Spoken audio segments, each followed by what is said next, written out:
right, welcome back to the BCSN Sports Wrap. Brian Fulford here, and having a conversation with Craig Haley, the Stats Perform FCS senior editor at Athlon Sports, as well as FCS football. Craig, it's a pleasure to have you on. It's a pleasure to have a conversation with you and talk about FCS football and the MEAC and SWAC from a national perspective. How you doing today?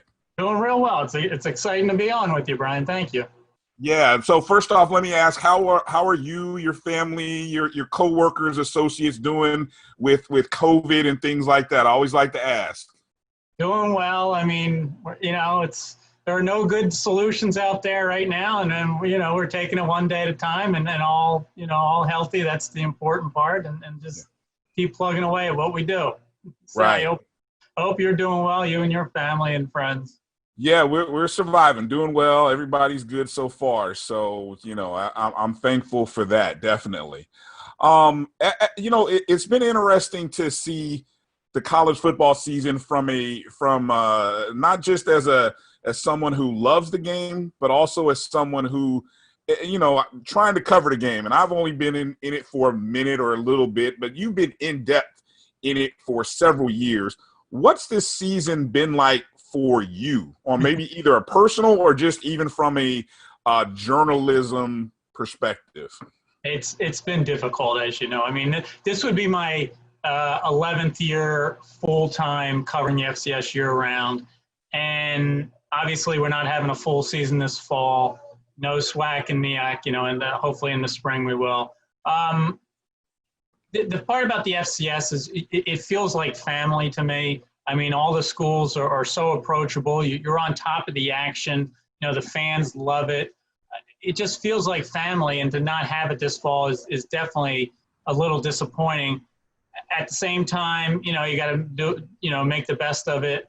It's definitely a different feel. I keep saying that, it feels like forever since we've talked X's and O's. I mean, all we talk about is off the field issues and not actual on the field issues.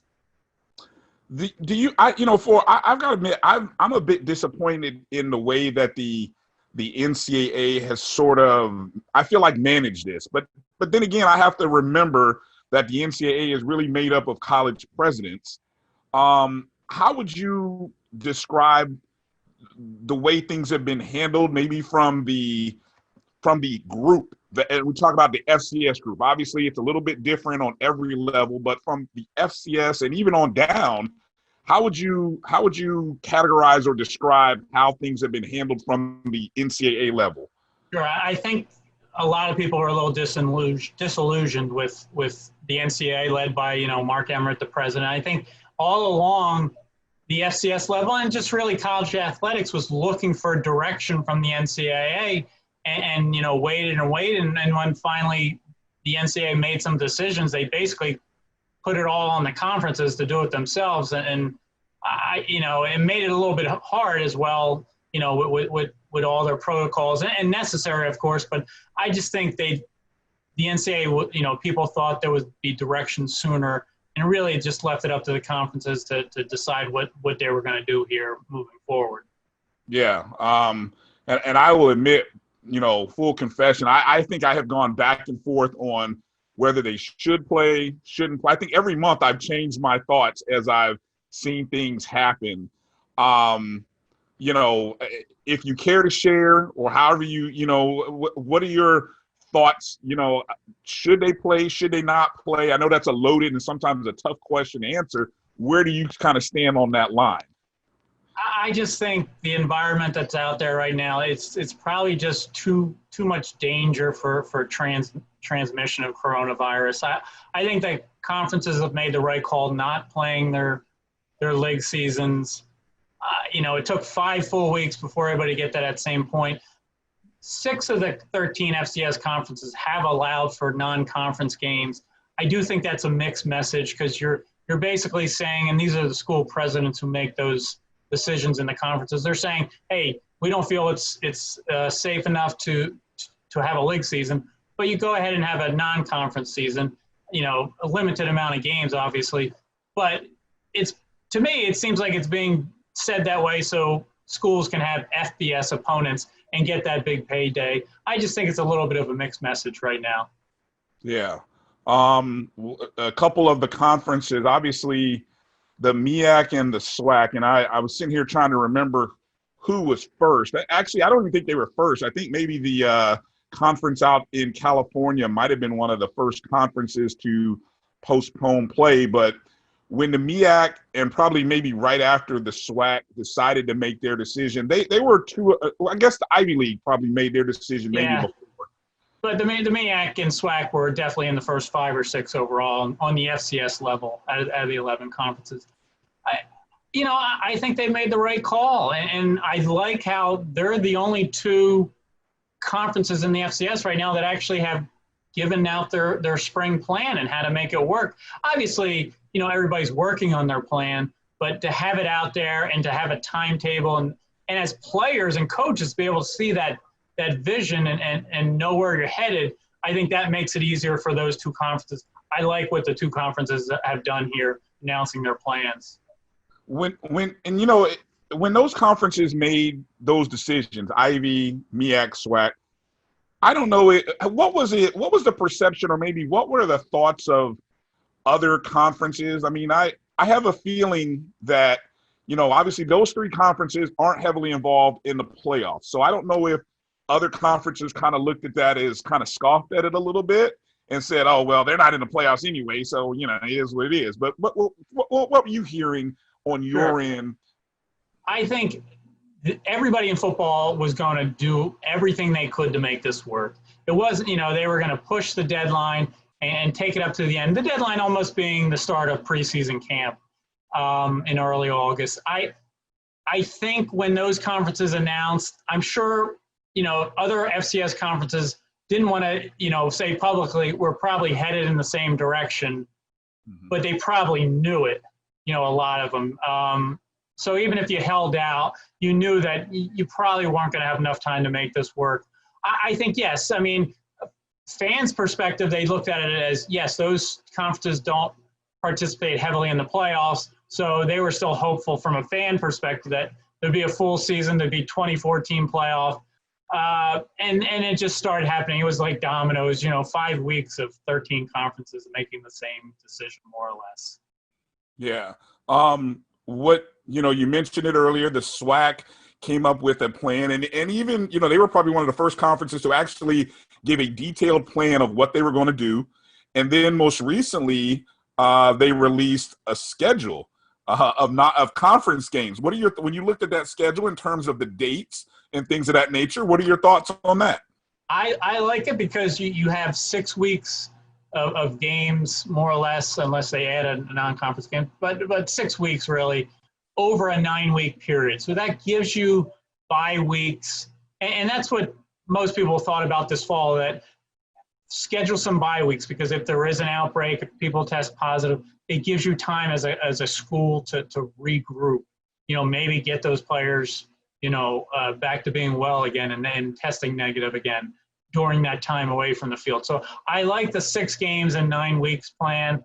I like, I do like the conference championship games, and obviously the MEAC has one now.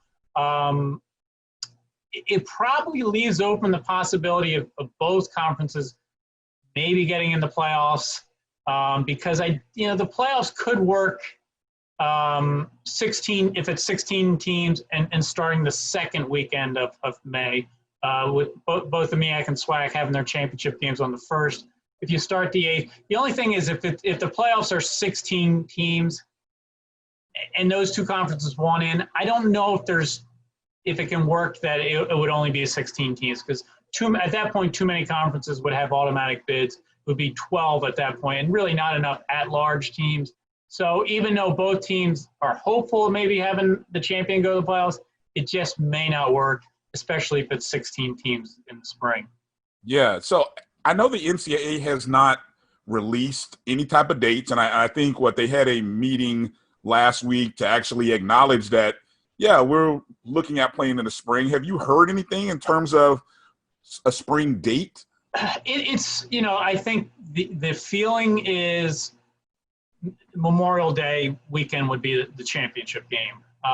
It's a late Memorial Day as well.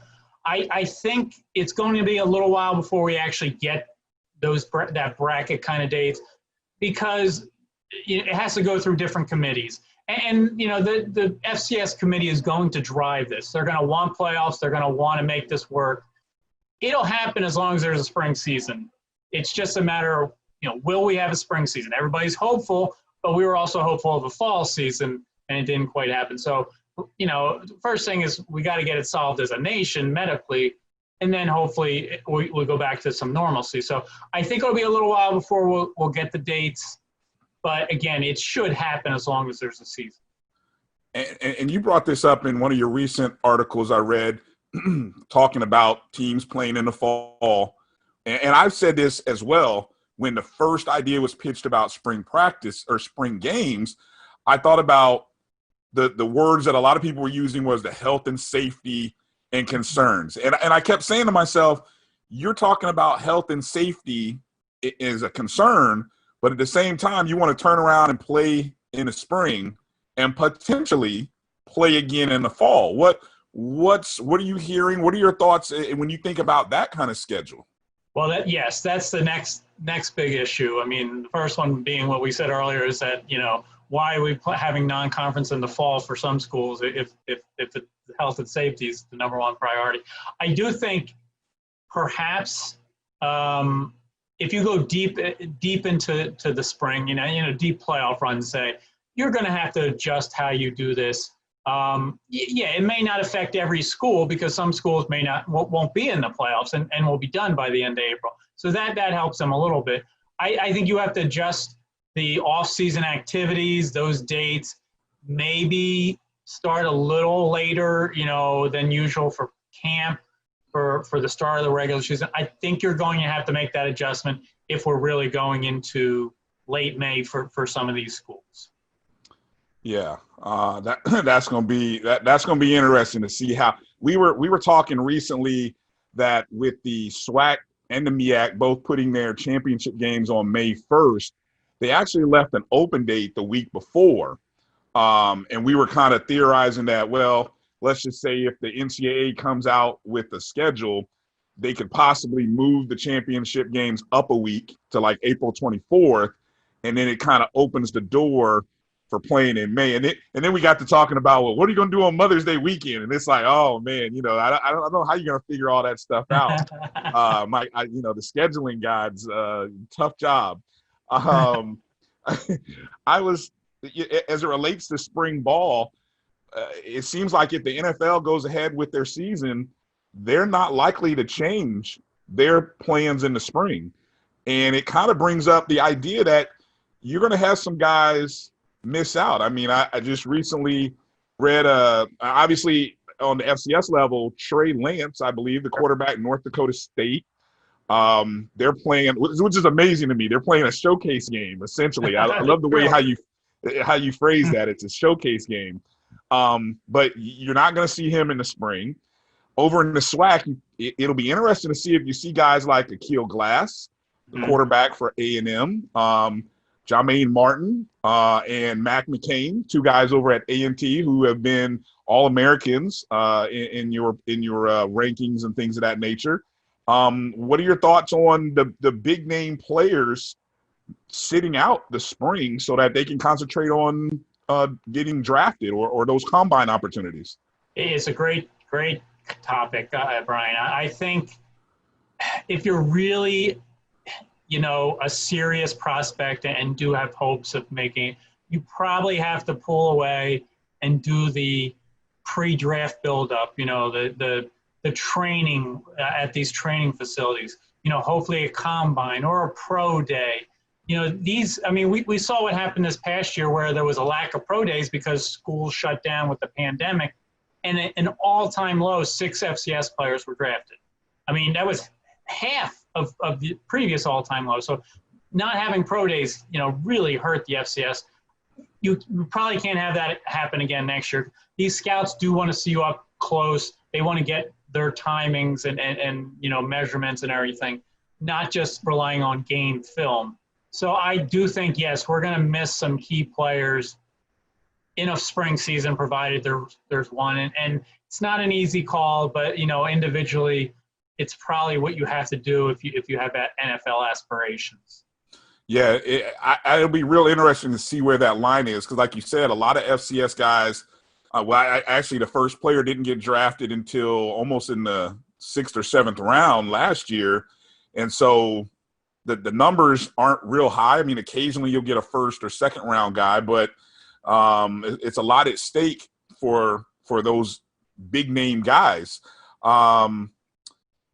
Let me transition a little bit over to the Mid-Eastern Athletic Conference, who, 50 years of football in the FCS level, and they've had a tough summer. I mean, they have taken it. They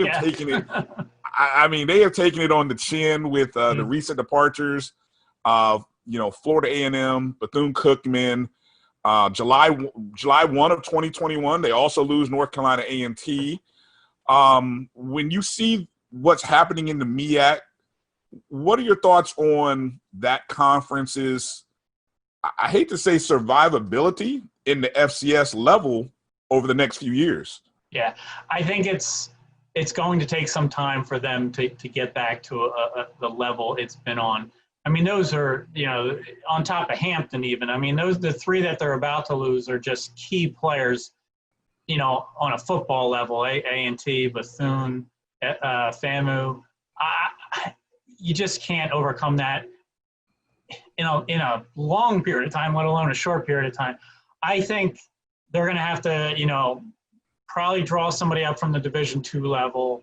You don't want to be as low as 6 teams. And I don't think there's any reason to continue the MEAC SWAC challenge in the 2021 season. I mean, 6 schools in the MEAC football versus 13 in the SWAC. It's just not strong enough in my eyes. And even the Celebration Bowl takes a hit. I think Dr. Thomas is excellent, but at the same time, he's got a problem on his hands and he needs to solve it.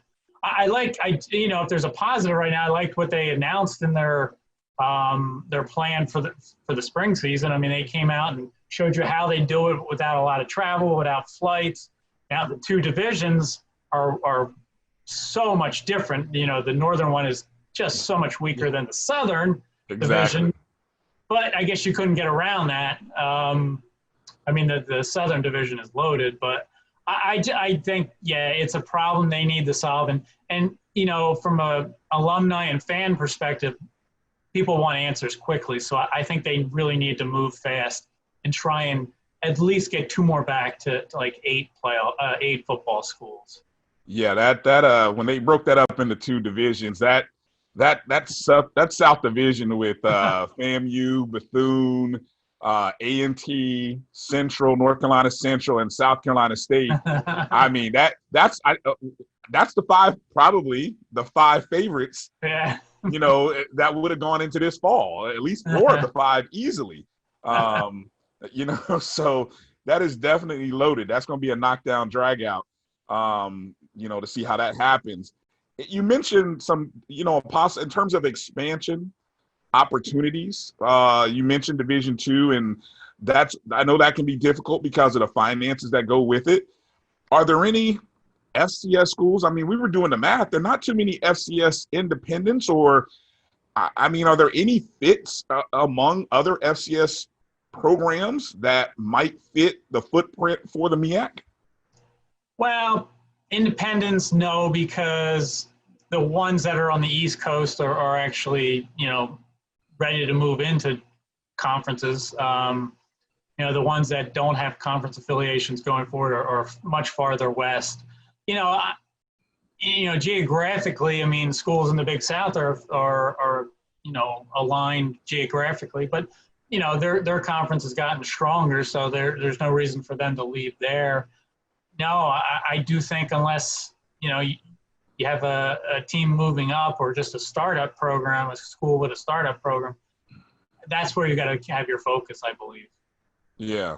Okay. I wanted to ask you about polls and the polling on a national level, because I know I saw the Stat FCS preseason poll is going to be released soon. I know that's always a sore point for HBCU FCS fans. Um, I have a thought about that. And it has to do more so with winning games outside of, whether it be other HBCUs or other Division II, but it's like winning those games against, for example, the SWAC has a bad record right now against McNeese State, for example. When we talk about, an HBCU versus what we call the PWIs, the number and the wins are very low. I mean, North Carolina A&T has won some games, but very few schools are winning those, matchups. What's the national perspective from voters when it comes to, I know North Carolina A&T and FAMU will probably get some votes, but overall, what's going to have to happen to see more of those schools in the SWAC, MEAC, make it into maybe the top 10 preseason or rise up in the early part of the polls? Sure. I think North Carolina A&T has separated itself from a national, standpoint that their perception. I mean, they've gone out and, beaten those three FBS programs in recent years. They have some nice wins against like Elon during the regular season. I think people value them, voters, and value is not the right word, but perceive them on a higher level just because of all the Celebration Bowl titles, the MEAC titles, and rightfully so. I think overall, the MEAC's been stronger than the SWAC in recent years, but the MEAC, if you look back to what they've done in the FCS playoffs, they've lost 19 or 20 straight games. That hurts. And the SWAC not having been in the playoffs since, Southern in 97, and before that, Arrow McNair. I mean, it's been a while. And I think from a voter perspective, I think people want to see those kind of opportunities, realized, and then,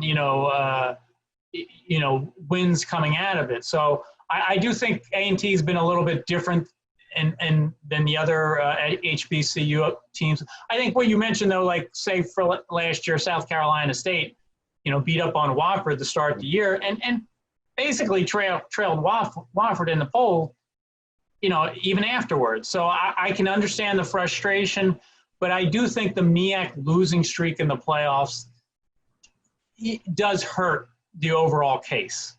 Mm-hmm. And does when you've looked at over the past decade or longer, maybe even over the past 20 years, what would you say, what have programs like James Madison, North Dakota State, I'm trying to go here off the programs, Jacksonville State, Eastern Washington, the teams that are constantly making it into the playoffs, what have they done that – I'm just going to say, what have they done? Because it seems like they've made that transition of consistent success that, as you said, the MEAC hasn't been able to do. MEAC teams, outside of that brief time span where FAMU and Coach Billy Joe had some success in the playoffs, they really haven't had much outside of that. Of course, we haven't seen the SWAC in the playoffs for over 20 years. What have those type of programs, done to sort of separate themselves? Well, I think recruiting wise, you do have the MEAC and SWAC may lose players to those kind of schools because they go to the playoffs. That may factor in. I do think those schools you mentioned, some of the bigger ones, JMU, North Dakota State, when they're playing a lot of the schools during the regular season and even the playoffs, they're playing them at home. The MEAC and SWAC schools, to go out and win those non-conference games, a lot of times they have to do it on the road. So there's a little unfairness there. But, facilities all across the nation have just risen. What the schools can afford to pay their coaches are probably higher, outside the HBCU programs. That factors in.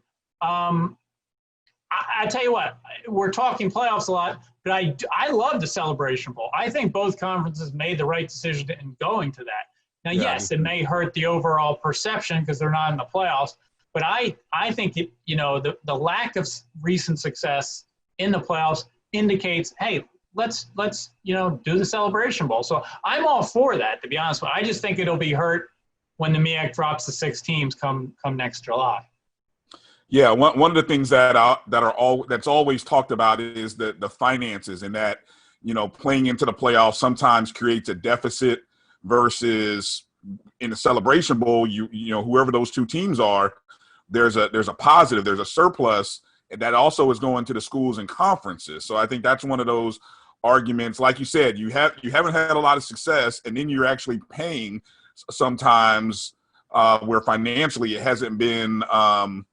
I guess if I'm trying to find the right word, it hasn't been a win-win to go to the playoffs, so to speak. It's almost like you got to keep winning. You got to put a few wins up before it really means something, Yeah, and SWAC and MEAC schools in the playoffs would, there's a good chance they might go on the road. Not, the first round is actually based on a bid where the host school can be the team that bids the most, and some of the better SWAC programs do draw enough fans that they could win a bid and host. But again, if you're on the road, yeah, it's not a win-win financially. Yeah, how would you last thought about polls? I've been trying to theorize and wrap my mind around how a spring playoff would work, because if everybody's playing conference schedules and maybe with one non-conference, how might seeding, or how might you determine your top 16, if it's a 16, for a playoff, if you've got 13 conferences mostly playing conference schedules? Well, if it drops to 16, it's going to hurt with the at-large bids. I mean, right now, in a typical year, 14 schools are getting in with at-large bids. If that drops significantly, the field won't be as strong. You won't have as many blowouts because, in my estimation, but at the same time, because you'd be getting the better at-large teams. But again, I think it's going to depend on the direction they go. But all the indications are it won't be 24 teams, that's for sure. But so it'd be more conference champion. It'd be more like, hey, every conference champion plus if you got 13 conferences or 12.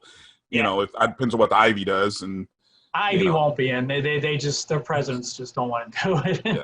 But so if the MEAC and SWAC join, you end up with 12 possibly. But that's too many, I think. I mean, really? Okay. I mean, in my eyes, that it works out. Yeah, if the playoffs start on May 8th, it works out for the MEAC and SWAC.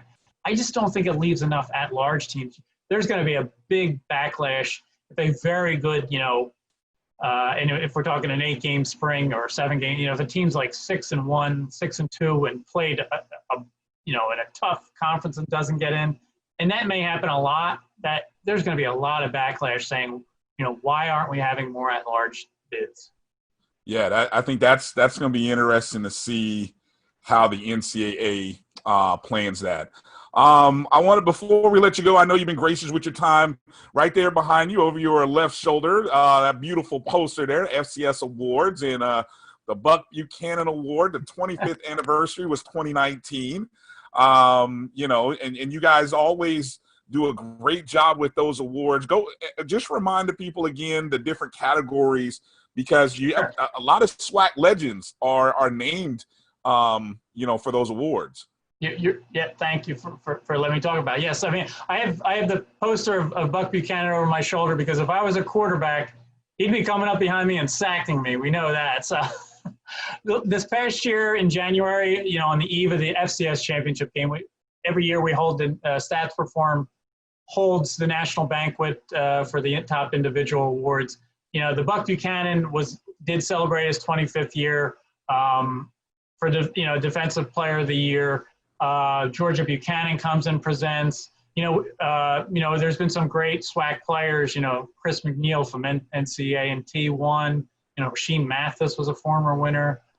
We have the Walter Payton Award, which is the biggest one in the FCS in my eyes. I mean, that's the Offensive Player of the Year. We mentioned Trey Lance earlier. He won that and actually swept it the Jerry Rice Award as well, the Freshman of the Year. Going back to Steve McNair for the Walter Payton, Walter Dean from Grambling State won way back when. We also present the Eddie Robinson Award, which is just as old as the Walter Payton Award. Eddie Robinson for Coach of the Year. Henry Frazier won that from Prairie View. That's already, that was our 33rd year this past banquet, and eventually we added the Doris Robinson for the Scholar Athlete in the FCS. So all 5 awards are named for SWAC greats. It's just, Dr. McClellan came 2 years ago to present the Eddie Robinson. We've had great people, Doug Williams, Walter Payton's son, Jared presents. I mean, Everson Walls has presented. We've had some, Doug Williams, if I didn't mention him. I mean, we've had some great people present. Great to see these young athletes win and are deserving. So every year, yes, in January, we present the national awards, Stats Perform. And so obviously it's going to be challenging for the 2020 year, no doubt. If we have a spring season, do you think you'll do one in the spring, or you'll kind of maybe hold off until you do something next year? I'm almost certain we will, yes. Let's just hope there's a season. We're all pulling for that. We all, want to see the virus, solved. There's no reason not to have, even if it's a shortened season in the spring. These players are deserving. We have a national voting panel that votes on it. Including SWAC and MEAC voters, plenty of them. So, we hope to present come late May. All right. Well, we'll definitely be looking out, and I know SWAC and MEAC fans as well as fans over at Tennessee State and Hampton, and I know they're always checking out the All-American boards and always comparing and contrasting guys and stuff like that. So it always makes it fun. I want to give you the last word, Craig. Anything that maybe we didn't get to talk about, or maybe mention that you want to share with us, before we conclude? Well, I mean, Brian, you're a fan just as much as I am of FCS football and in college football, but just the FCS just feel, as I mentioned earlier, feels like family. There's so many great players that have come up through this level, go on to NFL careers. Just look at the namesakes of our awards at Stats Perform. I mean, these are the best of the best. So the FCS level, in some ways, it can be a hidden gem to the casual fan. But if you know the FCS, you know the impact and the magnitude of it. Yeah, definitely. I mean, there's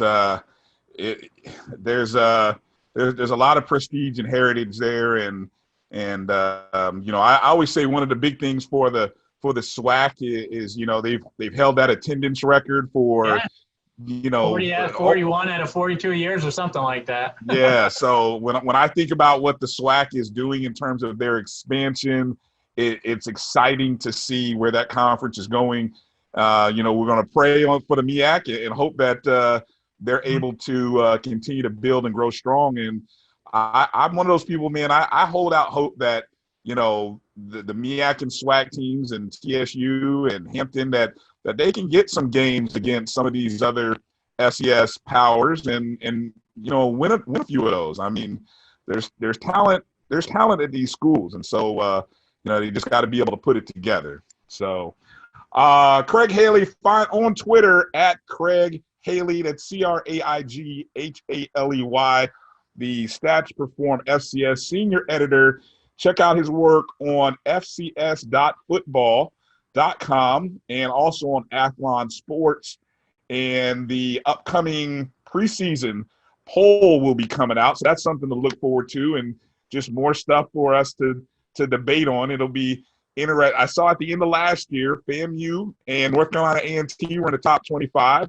So it'll be interesting to see where those two teams fall, and if there's anybody else, maybe Alcorn State. Let's see what happens to them or some other teams. So we'll be looking forward to that. Craig, I appreciate your time, and hey, when there's football, I'm hoping we can talk again But until that time, you and your family be safe. That's right. We'll talk X's and O's just like we haven't been able to do. But Right. I'm waiting. I'm waiting for that day. We did a 2-hour podcast breaking down a schedule that's going to happen 6 months from now. So I mean, that's how jacked up we were just to see a schedule. So, you know. All right, well, Craig. thank you for having me on, Brian. I appreciate it. Yeah. Thank you, Craig. Take care of yourself. All right. See Bye. you. The human voice has always connected audiences with experiences. Major brands all across America have trusted Kever's voice time and time again. Conversational, powerhouse, intelligent, and sincere. That's the voice you need for your creative marketing process. KeaversVoice.com. Kever's Voice, Kever's Voice, KeversVoice.com. Always on, all the time.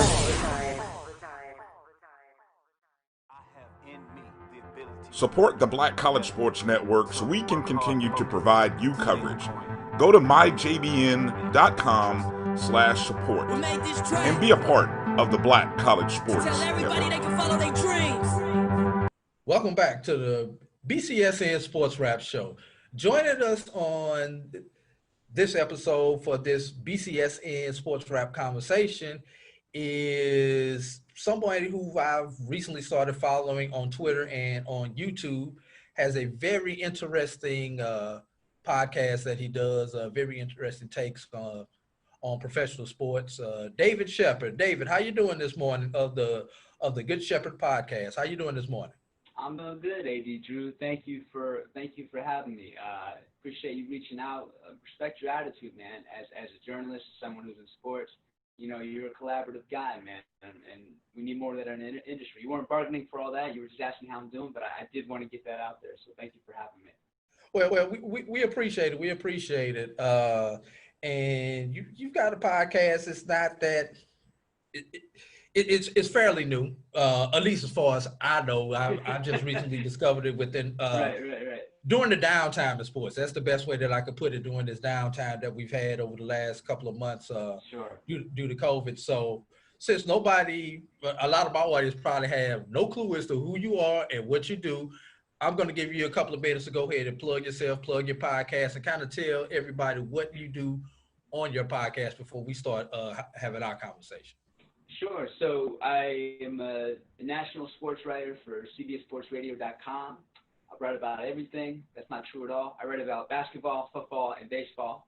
And if it's like a major, like college football, obviously too. Those are the four major sports in my eyes. Hockey's great, but I believe college football has supplanted that. I'm also a NBA SiriusXM producer. So with the NBA coming back Thursday, it's going to be a very busy time the next few months. It's exciting.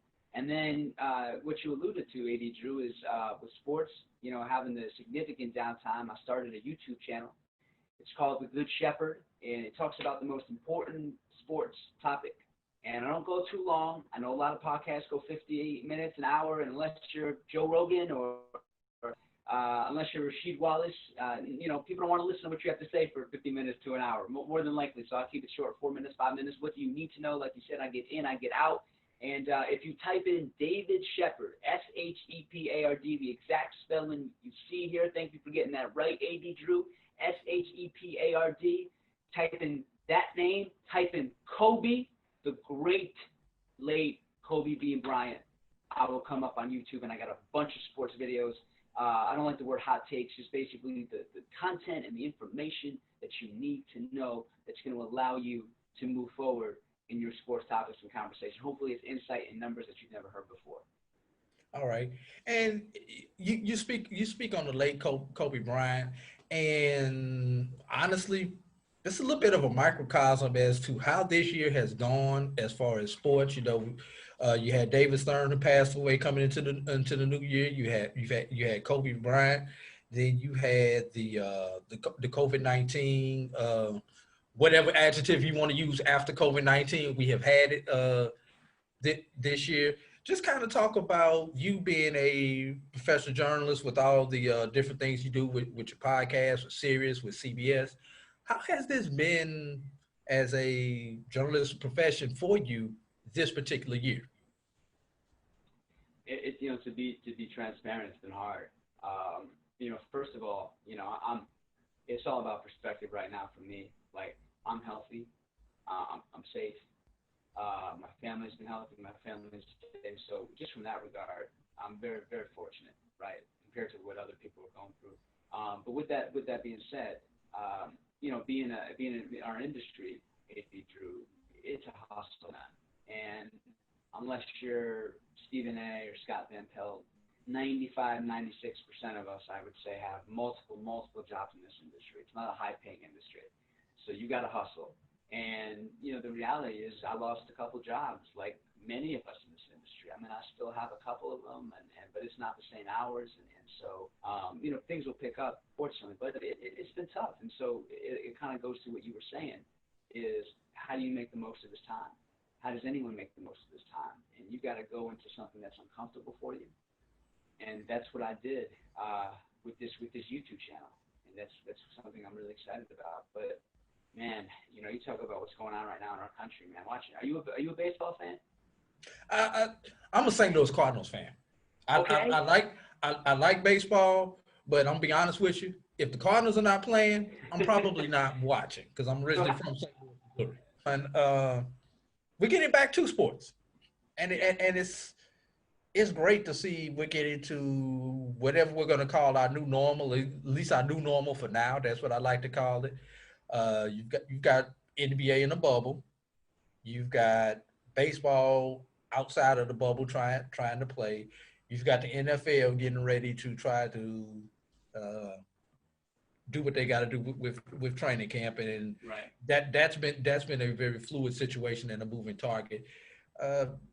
Just give us your thoughts on, we're going to say with the professional ranks right now, just give us your thought on the professional ranks and what they're doing. And we've got the NHL playing north of the border also. So once again, give us your thoughts on the professional ranks right now. So I may be in the minority in this, but, you know, I'm just grateful for kind of having sports. You know, we didn't even know if baseball would come to fruition. I mean, first, you know, Manfred said it's 100%. Then he said we're not likely to have a season. So just to see guys out there right now competing on the highest level, fans or no fans, that's exciting to me. And it's the same thing with the NBA. I mean, people, you know, Shaq's come out and said, I don't know if there should be a season. Barkley has said, I don't know if there should be a season. So the fact that we are seeing people who do what they do the best in the world, and knowing that it is sports, something that we followed for a lifetime. I know you and me, AD Drew, we followed sports from 4 or 5 years old. So it's great. It's absolutely great. It's going to be interesting to see what happens in 2021. It's going to be interesting to see what happens when the new season, hockey, college basketball happens. You know, MLB next year. And I'm fascinated to see what's going to happen with college sports. I'm fascinated because you're going to have this whole population coming back, and you've got thousands of people. You know, if it's, you know, Howard obviously has a huge population. If you talk about like U of M, if you're talking about 50,000 people, so you know there's going to be some people that wreck it for everybody else. So I'm fascinated to see how everything plays out in college football. Yeah. That's the real interest level for me. Right. And speaking of college football, let's get into the amateurs, and I put air quotes around those amateurs because they don't draw a real paycheck. Right. We've had somewhere between, and it's so hard to keep up with the count. I'm not going to even give an accurate number because by the time we edit and put this podcast out, the number will be wrong. I'm just going to say that now. But somewhere between 15 and 20 conferences between NCAA Division, FBS, FCS, Division II, Division III, and NAIA have either postponed, canceled, suspended, or delayed the start of the fall season. Give us your takes on the college landscape in general from where you sit. I don't like it. I don't like it one bit. If I'm teaching, you know, we talk so much about education right now. If I'm teaching at a school, right, and there's different classrooms, and I say to one classroom, it's dangerous, you know, what's going on around right now. You guys can go home. You don't have to come back for the year. And they happen to be the smartest people with the biggest network, with the most resources, and the other individuals in other classrooms have to stay. Well, that's obviously what is going on right now in college football. In college football specifically, and I know there's other sports, and I'm not downplaying that. I know soccer is a big sport, field hockey, etc. But the biggest cash cow we know is football. There's some schools that it's basketball, but for the most part, it is football. And to have the Ivies say, well, we're going to suspend, and they did it pretty early.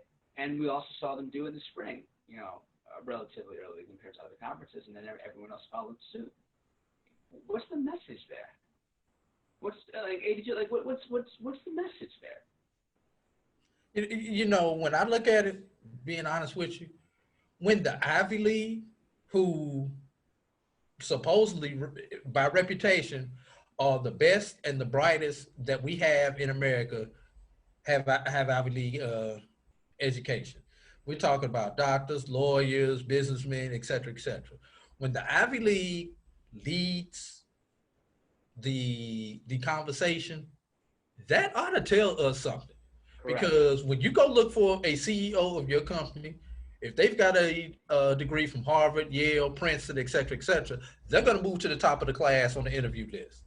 When you look at medical information, there are certain medical schools that people graduate from, Temple, Meharry, different things like that. When they say something, that's going to move to the top of the list of the reports that you're going to lead.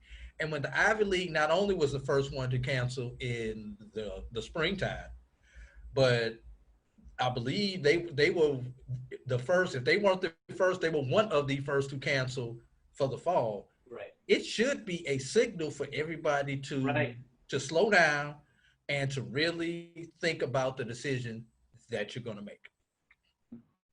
So yeah, I mean, you alluded to the fact that the Ivies did lead the charge, and we know that. And you did talk about the job list going to the top. That makes total sense. And so why aren't we doing that? And so it really does bother me, because we talk about essential workers in this country, like all of a sudden that's become the hot term. And again, this is my opinion, right? It's the most disposable, right? The most people that are willing to be sacrificed, because they're not getting paid double. They're not getting sick pay. They're not getting COVID. As far as most companies, I can't speak for every company. And so you have the majority of people who are millionaires right now. They're working from home. They're not going into the office. They're not exposing themselves. They're not putting themselves at risk. They're sitting home and they're millionaires, and they don't have to travel. They don't have to worry about any of that. And meanwhile, people making $15, $17, $18 an hour have to wear masks, while other places in this country don't mandate it, and therefore they're putting themselves even more at risk because there's no federal mandate on masks. And so why am I bringing up, it seems like, politics and policy right now when it comes to college football? Because it's very evident to me that the Ivies are treated, right, with a silver spoon. They have the golden ticket, and they're going to be safe. And they don't have to worry about exposing themselves, because God forbid maybe somebody in the family gets it. Now, we're not worried about college athletes. That's the mindset at this point, that they're healthy, they have the immune system, they're going to combat it, they're going to fight it. And 99.9% of them, if they get it, it's not going to really impact them significantly. But it's being the carrier. We know all that. But what is the message? Again, it's a terrible message that's happening right now. There needs to be a person with their big boy pants or their big girl pants that is a czar, a leader, a CEO that says, we're not going to have one group do this and then one group do that. And if you're going to have these players play, if you're going to set that up, if you're going to implement that, that's fine. That's fine. I get it. You don't want these players to lose eligibility. They've worked their whole lives to get to this point. College is a special time. Being an amateur athlete, you air quoted it. You're right. That's a special time. But you can't have such division. You can't have such different types of treatment. And that, you talk about a microcosm, Kobe, before, that's a microcosm of what's going on right now in our country. Certain people have to go to work and certain people don't have to go to work. It's the haves and the have-nots, and it's rearing its ugly head right now. Yeah. And for those of y'all who don't know, David brings a unique point of view. he lives in New York City, where the first epicenter in America was located at, and they have fought through and recovered and have kind of been the model for what happens when you have a outbreak of the pandemic in your area. So before I go into my next question, just kind of talk about what it's been like in New York since March, April, as far as what you've seen directly, because very few people have actually talked to somebody who lives in the middle of it. That's the best way that I could put it. Right. So full disclosure, I went home to Connecticut in late March to be with my mom and dad, and then I got back in about mid-April. So I was gone for about a month to 5 weeks, but I was back still when it was pretty bad too in April. Doing the shutdown. Yeah. Oh yeah. So it was a different city than what we're used to, obviously. I mean, typical New York, you are bunched together on subways. You are bunched together. There is no walking room. If you're in Times Square, you're waiting oftentimes 15, 20 seconds to take a step. I mean, it is that dense. It's that crowded. There were times, especially this is when I first got back to the city from Connecticut, my girlfriend and I, we would be the only two people on an entire avenue. Not in New York. In New York City, in Manhattan. I almost would say I need to see a picture of that, because having lived in New York and been in New York, that's hard to believe, but I understand where you're coming from. Right, you get the context. I mean, we're talking about a place. It's like Disney World in the population aspect, in the density aspect, how many people are in one space in small proximity. But it was crazy, but at the same time, I'll say this. Obviously we're very mask heavy, but I'm seeing a lot of sloppiness right now. I'm seeing a lot of people take this loose right now in New York. I'm seeing a lot of victory laps right now, and I hope to God this is not the case. And obviously this is the last thing I would want on anyone's life. But do not be surprised if there is a significant second wave in New York City, because there are some people that are just disregarding everything that we're being told, and we need something federal. That's just the bottom line. We need federal mandates. We need something to say, no, this is what you're doing. Why can we get a curfew? Why are we told we have to have a curfew? If we're going to talk about personal liberties, we're being told when we have to be in our house. We can't step outside, but yet we're not told to wear a mask. We're just strongly suggested. Makes sense. And that mask debate that you just talked about reminds me, Southwestern Athletic Conference Commissioner Charles McClellan was on our show back in April at the genesis of the pandemic and the genesis of the shutdowns. He stated in April, if you want to see college football in the fall, mask up and socially distance. Right. In so many words, those were the things that he mentioned. Fast forward 3 months, and what happened? The Southwest Conference, along with the other 3 HBCU conferences, shut football down. Right. Now, all 4 HBCU conferences have postponed, delayed, suspended, whatever adjective you want to use, college football. But not just college football, most of the HBCUs have postponed fall sports, led first by Houston-Tillotson down in Austin, Texas. And then the first football program that was HBCU to suspend was Morehouse College in Atlanta, Georgia. Once again, just like those Ivy League schools that we were talking about, one of the top 8 HBCU medical schools is the Morehouse School of Medicine. So when they say we can't do it, you have to take pause and listen. Just kind of give us your thought on the 4 HBCU conferences just saying we can't do it, be it for whatever reason, be it resources, safety, whatever. We just don't feel comfortable in doing it. Just kind of hit on that for us, David. No, I give them a lot of credit for being forward thinking and give them a lot of credit for doing their research. It's a term we've heard a lot these days, but listening to the science, listening to the medical experts, it's clear where their priorities are.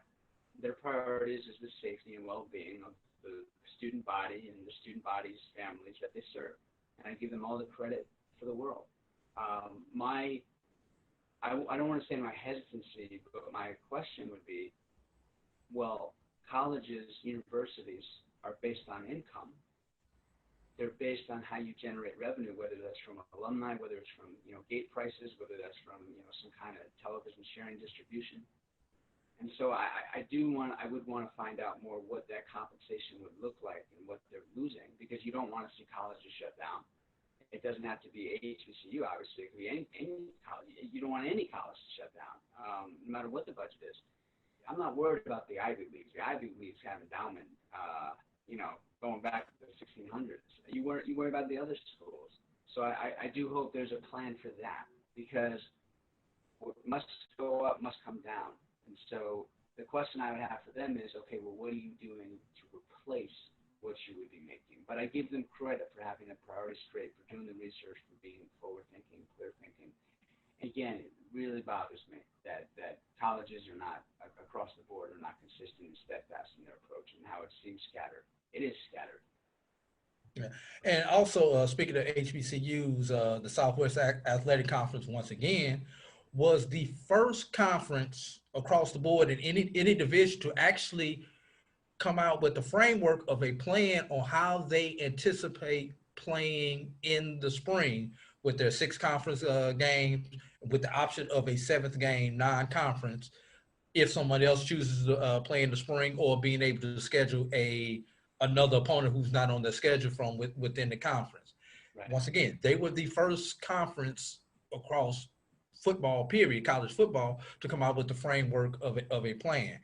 What has been the talk amongst the media people that you deal with about that plan, and them being the first ones to come out with a plan? Because I know on ESPN, on the Big Boy Network, as we like to call it, they talked to Paul Finebaum, Stephen A. Smith, talked about it. Just kind of give us your take on that. No, I mean, I think it's about time there's leadership in college football. I mean, you talk about, the games, how it's 6 and potentially 7. I mean, we don't know what the start date's going to be. There's not much to add to that, to be honest with you, AD Drew. I mean, they're setting the example. And they deserve more credit for it. And there is not enough discussion about how they are the leadership. But at the same time, the SEC is going to do what's best for the SEC.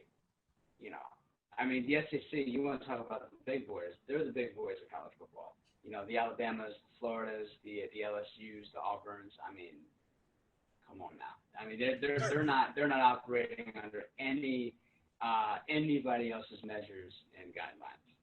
As the SEC goes, so does everybody else. Yeah. They are the last conference that is going to shut down. Gotcha. And the only plan they have is, how do we keep these guys on the field? How do we keep our games on TV? And again, this is my opinion. I'm not saying it's a fact, but I have not. I mean, you can talk about like Mike Gundy.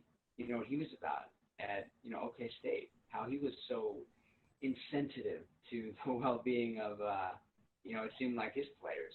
I mean, from a racial standpoint, that's a whole nother conversation. But just the fact that, no, we're going to do what we're going to do, instead of like, hey, we really got to be careful here. To baseball's credit, and you mentioned like the media, what I'm hearing from a lot of the managers is they're really about player empowerment right now. And so it's funny to me, because the people that are most being exposed to this are players, because they're in closest contact with each other, whether it's football, even baseball, if it's like a stolen base or, a tag at home, whatever the case may be, right? So it is interesting how baseball, if people are paying enough attention to this, how player empowered they are right now compared to years past. And the managers are so on the side of players. It's really nice to see. I know I transitioned from college football, but the thing about college football is I don't really hear a lot of players' voices right now. I hear a lot from coaches. I don't hear a lot from players. And that's probably by design. It is, yeah. Yeah. The Creole seasoning is a sodium-free and sugar-free blend that's versatile enough to put on anything. One of the first blends I developed more than 8 years ago, the Creole seasoning has an unmistakable aroma, a bold flavor, and a little heat for character.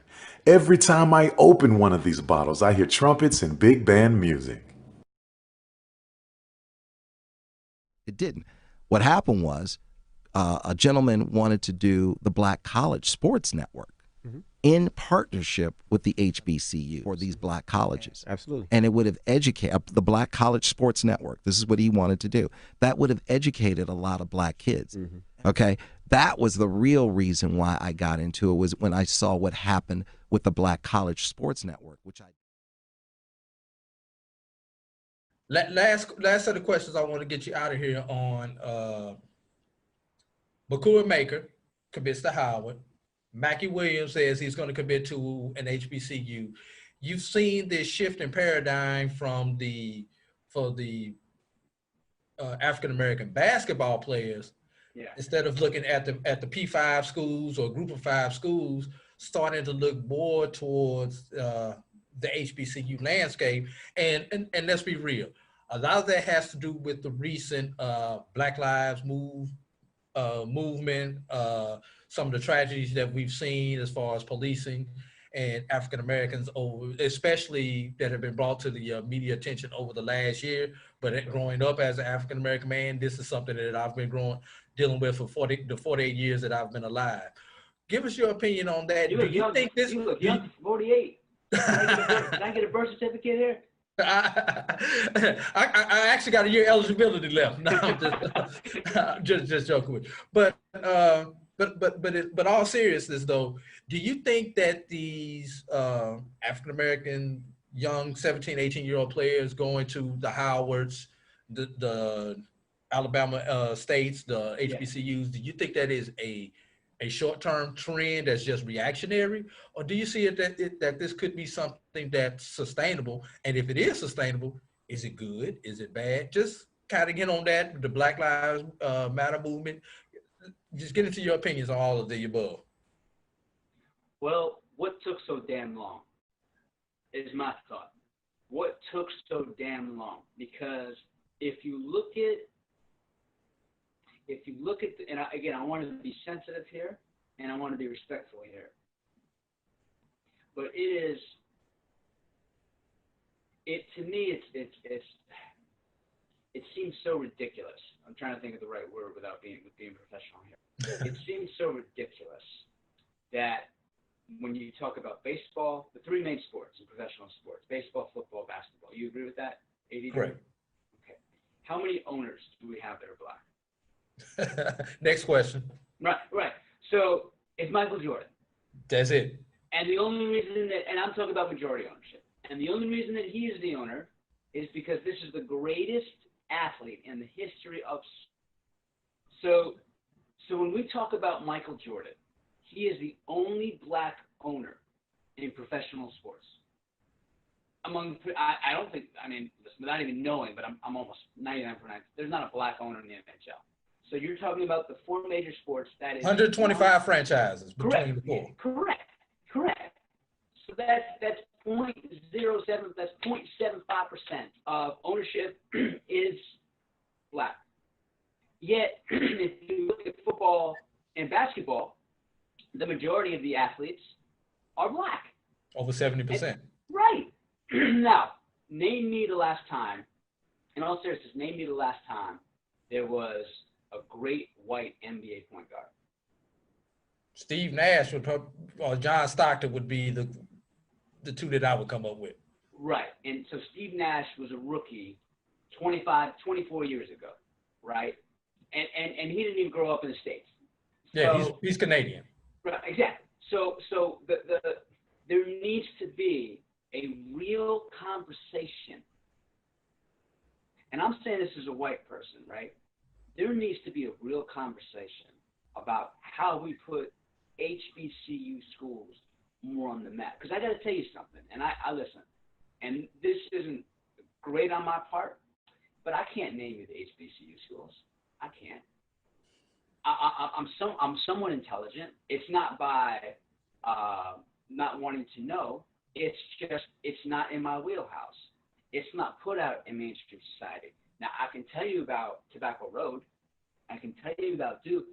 I can tell you about North Carolina. I can tell you about UCLA. And so why? And so the concept is, it's from a bird's eye view, right? It's black players in college basketball and white ownership in the NBA. And so the black community, it's really important that they give HBCU schools the best of possible. Now, there are a lot of white owners, by the way, in the NBA, specifically Mark Cuban, that are all about diversity and quality. But that has to start at the collegiate level. San Antonio Spurs are another good example. Greg Popovich is a great man. He is. You want to talk about a guy that's so BLM, Black Lives Matter. Greg Popovich. Oh my God. I'm surprised he didn't quit mid-season to work with the chapters in Black Lives Matter, man. That's how passionate and fervent he seems to be about this. But AD Drew, as someone that is in college athletics, and I'm being long-winded here, but it really is such an important topic. Do you see guys like LeBron, Chris Paul, Melo, Wade, so socially conscious, getting together with college athletes and saying, hey, guys, we need to think about going here. We should be supporting black schools. We need to be giving them exposure because they're not on ESPN. They're not on CBS during the tournament. And I just want to know your thoughts about that. I really do think, look, I grew up when I was in college. When I started college, the Fab Five were the big thing. You know, I was in that high school to transition from the UNLV, Duke, Fab Five. You know, that's when I was leaving high school, going into college. The Fab Five: Chris Webber, Juwan Howard, Jalen Rose, Jimmy King, and why am I drawing a blank now for number 5? But anyway, the 5 of them very easily could have went to a Florida A&M, where I'm an alma mater of, North Carolina A&T, Alabama State. Matter of fact, a guy who was a point guard with Chris Webber in high school actually went to Florida A&M, where I went to school at, and was our point guard for 4 years at Florida A&M University. So I know Chris Webber, at least I heard of him, because that's your point guard. You know, your point guard is your leader. I'm guaranteeing you that he told Chris that he was going to Florida A&M while Chris decided to sign with Duke. I mean, excuse me, with Michigan. And let's be real. You're not going to get the $100 handshake at Florida A&M or Alabama State or North Carolina A&T or Southern that you're going to get at a Michigan, at you name any Power 5 school where you're going to get those $100 handshakes. Sure. And if you don't know what I'm talking about, you know nothing about college sports right now. It's an unwritten rule. It's a taboo thing you don't talk about. But hey, I'm not coaching college ball anymore. I can talk about it. But yeah, those 5 could have very easily have done it. And I would love to see a Howard or any other HBCU sign a class of 3, 4, or 5, 4 to 5 star athletes and make that run during March Madness. Sure. I would love to see it. You know, the closest thing we've ever seen to that, you have to go back to Texas Wesleyan, 1963, when they won the championship. But that was a white school with the first to put 5 black players on the court to start in the finals. And then the 6th and the 7th men were also African American. Yes, that was done intentional. There were white players who were good on that team, but that was done intentional to prove a point to Adolph Rupp. But wouldn't it be great for America, especially people who look like me, to see one of our schools, one of the 89 schools that play basketball on the Division I or Division II level or the NAIA level, make it to those championships? We've had it happen in Division II with Virginia Union. We've had it happen in Division II with the Tuskegee, who's made it to the made it to the Elite Eight and a few other schools, but on the Division I level, oh, I would love to see it. I would love to see a SWAC team or a MEAC team not be playing on Tuesday night in Dayton, Ohio, or Wednesday night in Dayton, Ohio, in the first four, as they like to call it, or the first round of the tournament that they've renamed it so many times. Right. No, I would love to see us with the with the top 4 seed in a particular pod. Right, absolutely. Will it happen? It can happen if the athletes go there, because in today's age, yes, ESPN, CBS Sports, Fox Sports, they're good, but you don't need those today. This platform that you and I are on right now will get you just as many views as anything else. Why did we know about Zion Williamson 2 years before he stepped on campus at Duke? YouTube. Yep. Enough said. 2 words that have changed television and movies forever. Correct. They have totally changed the landscape of everything. And you're right. You're 100% right. You look at, I mean, it's a different example. It's a little bit different, but Ben Simmons at LSU. I mean, nobody goes to LSU anymore. You know what I mean? And Ben Simmons was the guy. It wasn't like a John Morant where like he was just overlooked, or like Steph Curry where he was just overlooked, or Dame Lillard where he went to like, Weaver State. Like Ben Simmons was the guy. And so and he was still the #1 draft pick, because if you're good, they'll find you. Correct. They'll find you. Like Michael Olowokandi, I think he went to Pacific. They'll find you. Correct. You know? Absolutely agree with that. Penny Hardaway, Memphis State. Well, I knew Penny, having grown up in the area, but Penny was the man when I was in high school. Man, you talk about a guy that was, oh man, he was all NBA first team. In his second and third season, Michael Jordan was wearing pennies. One game only. I mean, that's like LeBron James deciding to say, you know what, I want to wear this rookie shoes. That's Michael Jordan. Right. Oh right. Man, if they wouldn't have had, that's a whole new topic. But if they didn't have Brian Hill, if they had like someone like a Larry Brown or someone like a Pat Riley, man, that team would have stayed together. Right. And I'm gonna throw 2 names out on you who I actually saw play in high school, who are from the area where you are. I saw Kenny Anderson play in high school. Oh yeah. I saw Stephon Marbury play in high school. Oh yeah. Coney Island. Yes. So Brooklyn for Kenny. I saw those 2 play. Speaking of YouTube, David, once again, tell everybody. We're gonna give you an opportunity to get the last take on this podcast, and then I want you to tell everybody where they can find you, how they can subscribe. Give yourself the plug. Go ahead, last take, and then your plug. Sure. Well, last take in terms of anything you want to get off your chest. Anything you want to get off your chest. This is your time. Well, no, I mean my last take is AD Drew. I want to commend you for what you do. Working in college athletics, you guys are underpaid. I consider you an educator, and I just wish that in our society we had better pay for educators and less pay for those who are making billions of dollars off of a graph, off of an ebb and flow chart. And I think we need to be really looking and examining what happened with this pandemic. I think we need to have our eyes open with what happened with George Floyd.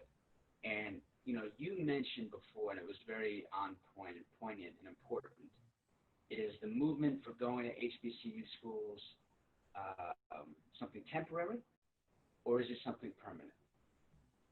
And we can't let what's happened in our society the last 6 months with George Floyd, Breonna Taylor, Ahmaud Arbery, we can't let that just go in the wind and be the flavor of the month. We can't let that happen. This has to be permanent change. Permanent.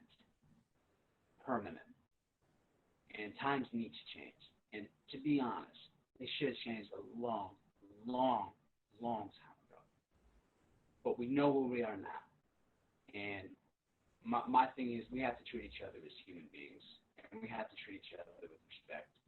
And it's not right that there's minimum wage workers going into work right now making $15 an hour, and most of the people that are making millions of dollars in this country are sitting in comfortable HCD homes. You know, and I just hope people watching your platform, you know, look at something like what you're doing and respect and admire you. You know, not the people that are, you know, on TV, on Netflix. Let's spend more time focused on how we can help people instead of binge watching something on a Saturday. You know, or having a guilty pleasure watching 90 Day Fiance. You know, so that would be the last take that I would have. That's meaningful. That's beyond sports. But yeah, I mean, in terms of you two, you know, AD Drew, and I would want you to do this for me, and I would glad to do this for you. If there's anybody you know that's interested in sports, this is free content. I'm not looking for a dime. I just want people to hear what I have to say because I'm 33 years old. I've been in sports, working in sports for over 10 years. I have perspective. There's things I'm going to share that are going to be good content and compelling. Subscribe to my channel. I'm going to come out with something every single week, 4 to 5 minutes. What is it that you have to know about sports, and why is it important? Why is that important? Why is that more than just sports? What can we take from that specific situation, incident, circumstance, and make the most of? So that's my main thing. I don't know what the algorithm is about. I'm not smart enough to know it, but I do know if you type in David Shepard, S-H-E-P-A-R-D, David Shepard, even though it sounds like a promo, S-H-E-P-A-R-D, and type in Kobe, I will come up. My channel will not. I don't know why, because of a movie called The Good Shepherd, but if you type in D-A-V-I-D, S-H-E-P-A-R-D, Kobe, I will come up. Subscribe, like, share, but most importantly, I hope you guys take something from it. Follow the Black College Sports Network on social media at MyBCSN1, the number 1, on Facebook, Instagram, and Twitter at MyBCSN1.